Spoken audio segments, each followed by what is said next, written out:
नमस्कार। हमारे video channel में आप सभी का बहुत बहुत स्वागत है।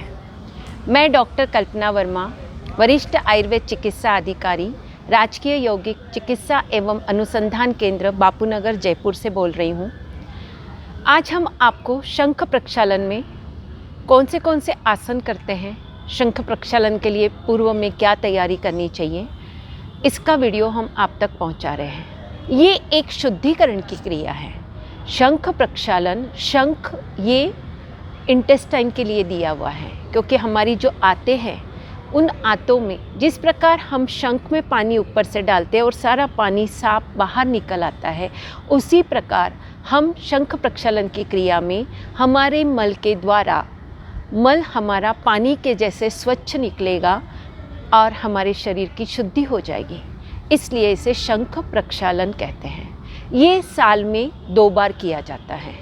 और लघु शंख प्रक्षालन जो क्रिया है वो हर 15 दिन में, यदि आपको कॉन्स्टिपेशन है, उदर संबंधी विकार है, आना है, एसिडिटी है, अम्ल पित्त है, तो ये क्रिया लघु शंख प्रक्षालन आप हर 15 दिन में कर सकते हैं। और इवन रोज आसन करके भी आप अपना कॉन्स्टिपेशन दूर कर सकते हैं। यही आसन है जो कॉन्स्टिपेशन को दूर करना है। अब शंख प्रक्षालन के लिए पूर्व में क्या तैयारी करना चाहिए?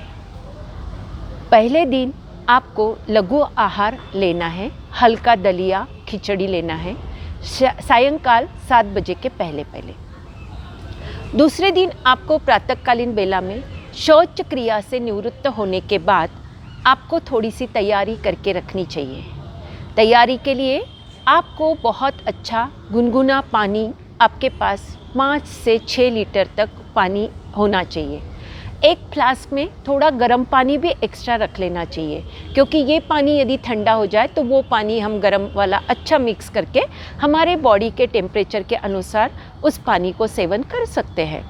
सेंधा नमक 2 लीटर में 1 चम्मच, थोड़ा नींबू, 1-2 नींबू का रस, इस प्रकार आपको 2 लीटर में 1 नींबू डालना है।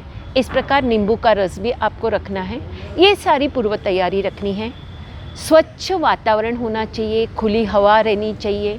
आप अपने गार्डन में, आंगन में कर सकते हैं, और जहाँ पास में ही शौचालय की व्यवस्था हो, इस प्रकार आपको पूर्व तैयारी करना चाहिए। और इस शंख प्रक्षालन के बाद भी आपको जो तैयारी करना है वो भी पहले से ही तैयार रखनी चाहिए आपको।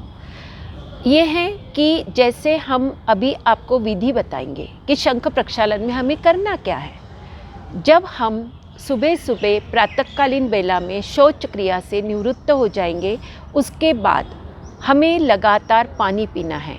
पानी स्क्वाटिंग पोस्चर में, इस प्रकार पोस्चर में बैठकर लगातार ग्लास से 1-2 ग्लास पानी, 2 ग्लास कम से कम तो आपको लगातार पानी पीना है। पानी पीने वक्त रोकना नहीं है। पानी पीने के बाद हम यहाँ आसनों का क्रम करके बताएंगे। हर आसन 5-5 बार या 8-8 बार आपको करना है। आसन करने के बाद में आपको बीच एक बार, यानी हर आसन किया 5 बार किया, 5 आसनों का क्रम है। फिर वापस आना है, फिर 2 ग्लास या 3 ग्लास पानी पीना है, फिर मल क्रिया के लिए जाना है। जोर ज़बरदस्ती नहीं करना है, सिर्फ शौच क्रिया के लिए जाना है। शुरू में आपको दबाव बनेगा और फिर वापस आना है, फिर पानी पीना है, फिर आसनों का क्रम करना है और शौच क्रिया के लिए जाना है। इस प्रकार आप 4 से 5 बार जाओगे तो आपको लास्ट में मटमेला सा पानी निकलेगा और फिर बाद में शुद्ध जल के जैसे आपका पानी आ जाएगा। उस वक्त आपको समझना है कि हमारा शंख प्रक्षालन पूरा होने वाला है। शंख प्रक्षालन के बाद हमें शवासन करना है। 45 मिनट रेस्ट करना है, पर उसमें हमें सोना नहीं है। उसके पहले जैसे ही हमारा शंख प्रक्षालन खत्म होने को आता है, उठना है, आपको जलनेति भी करना है और कुंजल क्रिया करना है। कुंजल क्रिया के लिए 2-3 ग्लास पानी पीना है, 2 उंगलियां अंदर से डालना है और पूरा वमन बाहर करके आपको और शुद्धि करना है। यानी ऊर्ध्व भी शुद्धि करी है आपने, अधो वाली भी शुद्धि करी है। और फिर 45 मिनट के शवासन के बाद उसमें भी हमें ये ध्यान रखना है कि हवा का झोंका कहीं से नहीं आए आपको मौन व्रत धारण करना है, आपको बहुत तेज आवाज़ में बात भी नहीं करना है, एसी नहीं चलाना है, पंखा नहीं चलाना है। और यदि ये सब हमें ये ध्यान रखना है कि हमारे बॉडी का टेम्परेचर मेंटेन रहे। आपको ये क्रिया बहुत ज़्यादा गर्मी में भी नहीं करना है, बहुत ज़्यादा सर्दी में भी नहीं करना है। जब थोड़ा सा ऋतु परिवर्तन होता है, ज़्यादा बादल आते हैं, तब भी नहीं करना है। ऋतु परिवर्तन होता है उस टाइम साल में 2 बार आपको शंख प्रक्षालन की क्रिया करना है। अब ये पूरा होने के बाद जब आपका 45 मिनट का रेस्ट हो जाएगा, उसके बाद आंतों को कवरिंग करने के लिए आपको एक रक्षा कवच के तौर पर एक बहुत अच्छी सफ़ेद चावल, मूंग के छिलके वाली दाल की खिचड़ी बनाना है और उसमें गाय का देसी घी रक्षा कवच के लिए आपको अच्छा सा घी डालकर इस खिचड़ी को खाना है। उस दिन भी आपको पूरा रेस्ट करना है, बाहर नहीं जाना है। और शाम को यदि भूख लगती है तो हल्का आहार लेना है। सूप ले सकते हैं आप सब्जियों का, या हल्की घिया की सब्जी आप सेवन कर सकते हैं। दूसरे दिन भी आपको धीरे धीरे हल्का आहार छोड़कर फिर धीरे धीरे सामान्य आहार पर आना है। 2 दिन आपको विश्राम अवश्य करना है। ये सब क्रिया करने के बाद 6 महीने तक आपको खाने का परहेज भी रखना चाहिए। कोई गरिष्ठ भोजन नहीं करना है, बाहर का तेल, मिर्ची, मसाले के चीज़ें नहीं खानी है। ये सब आपको ध्यान रखना है।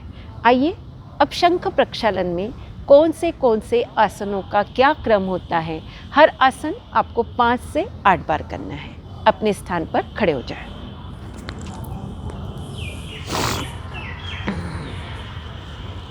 पहला आसन हम करेंगे ऊर्ध्व ताड़ासन। ऊर्ध्व ताड़ासन के लिए दोनों हाथ का इंटरलॉक करें। श्वास लेते हुए धीरे धीरे हाथों को ऊपर की ओर ले जाएं।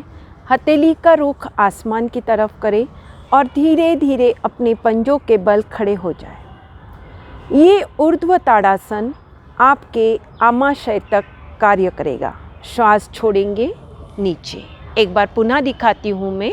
श्वासों के साथ श्वास लिया, हाथों को ऊपर किया, हथेली का रुख आसमान की तरफ और धीरे धीरे अपने हाथों को पूरा ऊपर उठाना है और श्वास छोड़ते हुए नीचे। एक आसन 5 बार। फिर दूसरा आसन करेंगे हम तिर्यक ताड़ासन। तिर्यक ताड़ासन, तिर्यक यानी तिरछा। दोनों पैरों में अधिकतम फासला रखेंगे। दोनों हाथों का इंटरलॉक करेंगे। हथेली का रुख आसमान की तरफ करेंगे। श्वास लेंगे। श्वास छोड़ते हुए अपनी दाईं ओर बीच में आएंगे और अपनी बाईं ओर। श्वास लिया, श्वास छोड़ा, श्वास लिया और श्वास छोड़ा। ये भी आसन आपको 5 बार करना है।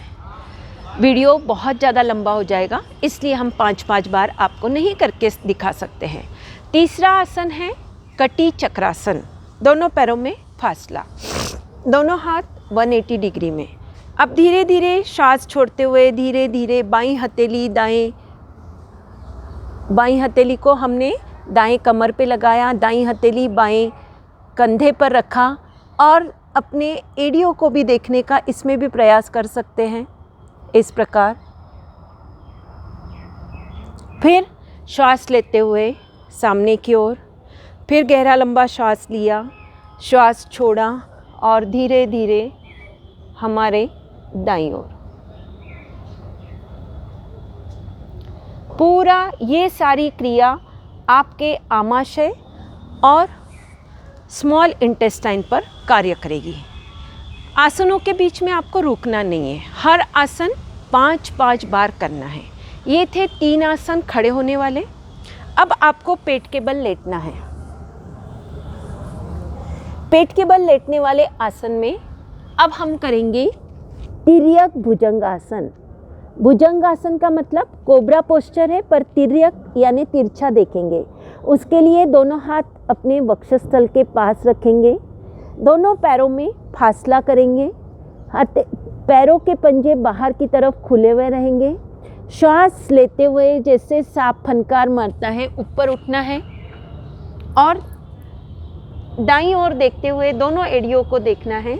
फिर बाईं ओर जाना है, बाएं पैर की एड़ी दाएं पैर की एड़ी देखना है और नीचे आना है।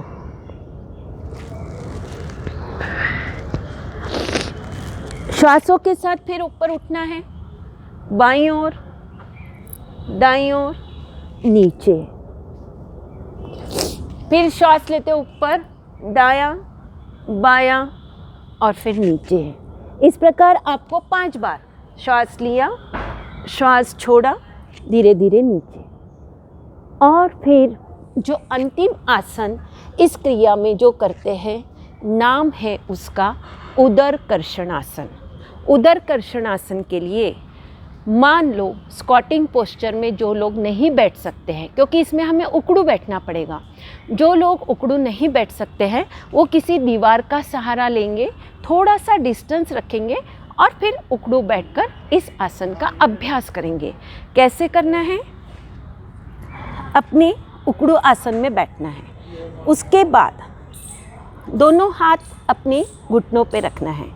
श्वास छोड़ते हुए दायां घुटना बाएं पंजे की तरफ लेके जाना है और जो बायां घुटना है उसको आपको दबाना है और गर्दन को बाईं ओर, ऐसे।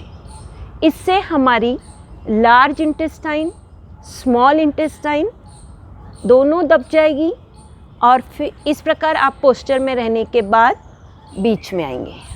पुनः एक बार हम आपको दिखाएंगे।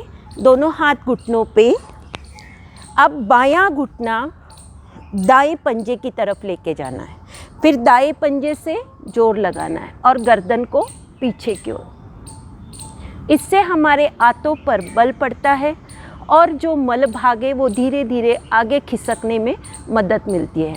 इस प्रकार करेंगे।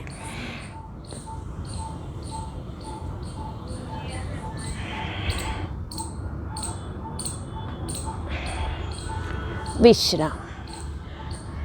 ये 5 आसनों का क्रम आपको लगातार करना है। हर वक्त पानी पीना है, शौच क्रिया के लिए जाना है, आसन करना है।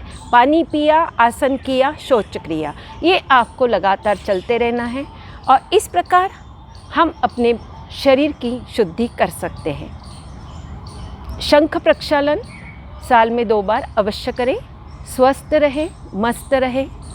आइए, आपके स्वास्थ्य की शुभकामनाओं के साथ मैं आपसे विदा लेती हूँ। धन्यवाद।